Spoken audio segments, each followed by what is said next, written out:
Welcome back to our channel! Hello guys! Itong intro natin ng mga isda kasi na-amaze talaga ako. Laki na nila kaagad. Grabe na nabusog sila talaga ng todo. At ang mga halaman talagang ang lalaki na, nakaka-relax na tignan talaga ang aquarium ng Ate Zoe. Punong-puno na siya ng halaman, Tsaka yung mga isda talaga, tingnan nyo naman, guys. Tumaba sila ng todo. At itong si Blue, ayan. Sabi ni Zoe, lagi daw siyang mukhang stress, mukhang depressed, pero mukha naman siyang lumaki ng very, very slight. Yan, mukha siya lumaki, Ganda. Ganda talaga ng pa-aquarium ng Ate Zoe natin. Nag-enjoy talaga akong tumingin dito. Tapos ko ng trabaho. Ayan, kagising. Si Zoe yan na yung bagong routine niya ngayon, kagising niya. Binubuksan niya na to kasi nandito sa taas yung niya. Kumuha siyang upuan tapos binubuksan niya na yan. And then pinapakain niya na tong mga isda niya.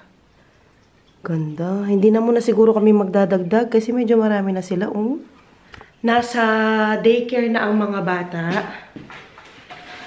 At hinihintay ko na ang ating kaibigang si Ruth. Isog ko itong upuan ni Kenneth. Para sa makisabay ako sa kanila. Alam niyo mga Jo, kahit merong chicken pox si Zoe, pinapapasok talaga nila sa school at pinapapunta sa daycare. Hindi kagaya sa atin na kapag merong bulutong ang bata, stay lang talaga siya sa bahay. Pero dito, hindi. Okay daw yan, para ma-immune daw ang ibang bata. Kinuha ko to bago ako umalis kasi nagkalat ang ni Kenneth dito sa floor. Yung kinain niyang kanina, yung Marie. Pinagod kasi silang Marie. Ayun nga, so dinala ko na sila sa daycare. Wala namang lagnat si Zoe. So far, 2 days siyang nilalagnat, pero ngayon okay na siya.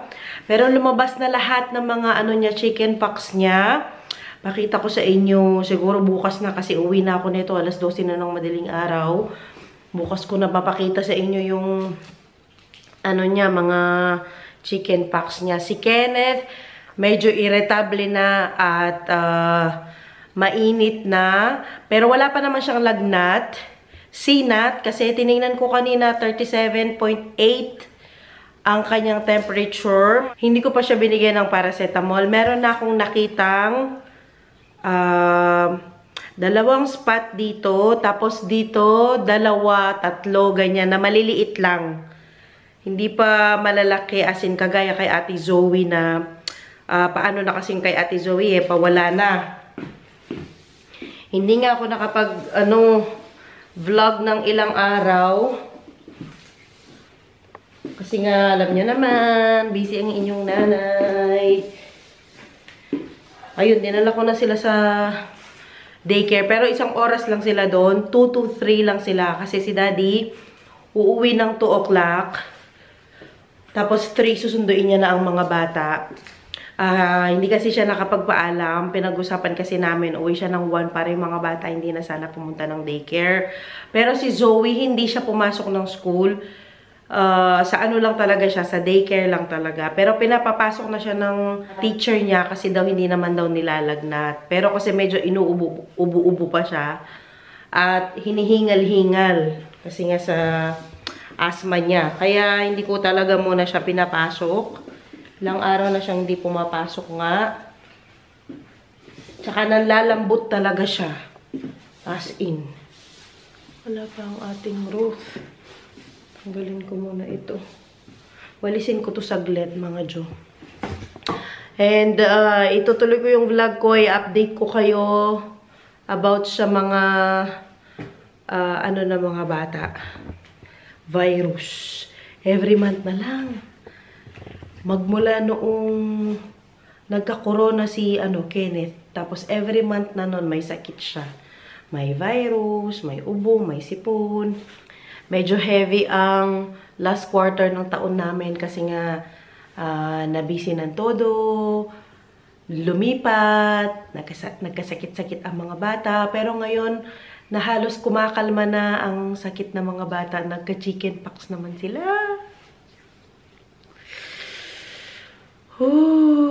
Kaya pa ba? Kaya pa ba? Kaya pa ba, Mami? Kayang-kaya pa natin yan. Basta manalig lang tayo. Caring-caring natin yan. Malalampasan din ng mga bata yan. Whether ako, tsaka si Daddy Teban, whether we like it or not, pagdadaanan talaga ng mga bata ang chicken pox. So, it's better na ngayon na maliliit sila, ngayon sila magka-chicken pox kaysa naman sa mga pag-teenager na sila or may na sila, may mga trabaho, may mga asawa. So, ganun na lang yung iniisip ko. Tsaka, tinatatagan ko talaga ang sarili ko kasi nga, wala namang ibang tutulong sa akin kundi yung sarili ko. I mean, in terms of pangtibay ng loob. Ay, anuhan ko muna ito. Daklutin ko muna. Guys, nasa na ako. I don't know if you can hear the music. I hope I will not be copyrighted. It's Thursday today. Meron kaming free food. Ayan ang free food namin. What is sachet, Romy? In English? Chicken? No, I think it's the same. No, I mean, is it chicken? Is it beef? May beef kami. I always call it gratis vlees.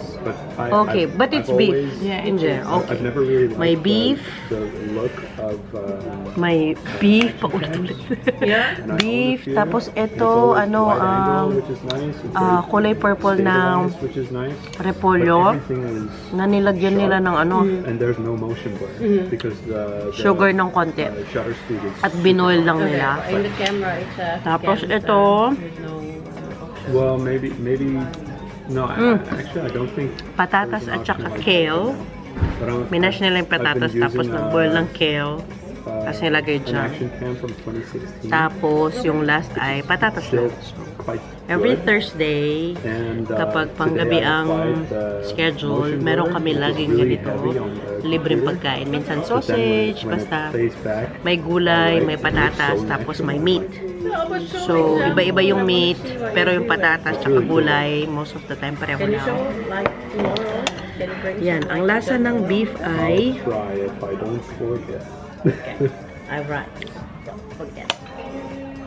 matamis-tamis. That's so cool. Na may toyo, parang ganyan, pero hindi siya adobo. Yung patatas.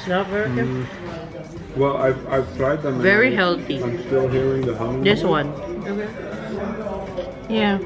Because of the burangko. Yeah, it's like Yung kale, very healthy yan. like you would hear. Hindi po ako mag-isang kumakain, ha? May mga kasama po ako. Yeah. But I have to do some extensive testing to see if it's Ganyan siya. there or not. Masarap naman. Since libre naman, so... Hearing the other two Typical Dutch, is it typical Dutch dinner?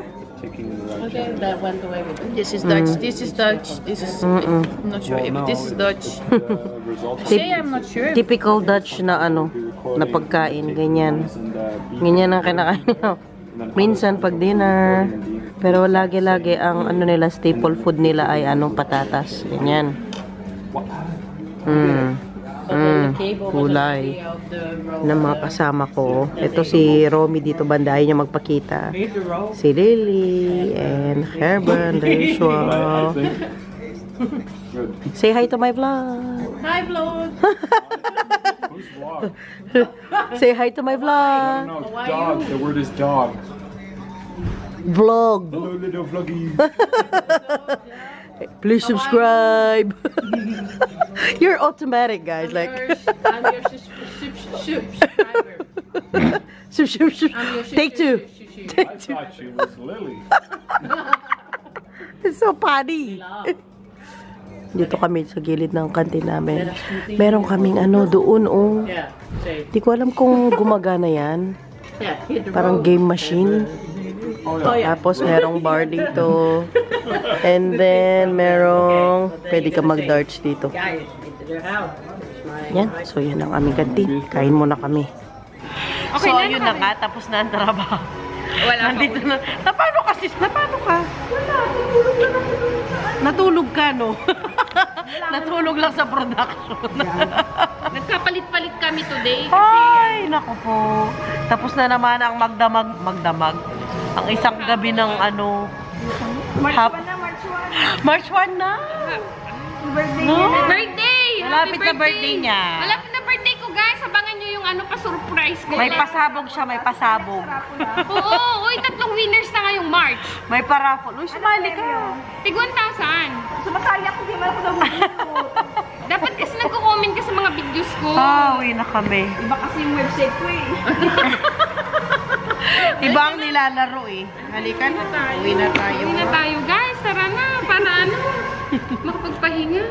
Ay, mabuti na lang hinina niya. Hala, nilakas pa niya. Nilakas pa niya ang music talaga. Ay. Sige, go. Kaninang ano, hinatid ko si ano, si Zoe. Tuwang-tuwa yung, asa na ba yung mga kasama ko?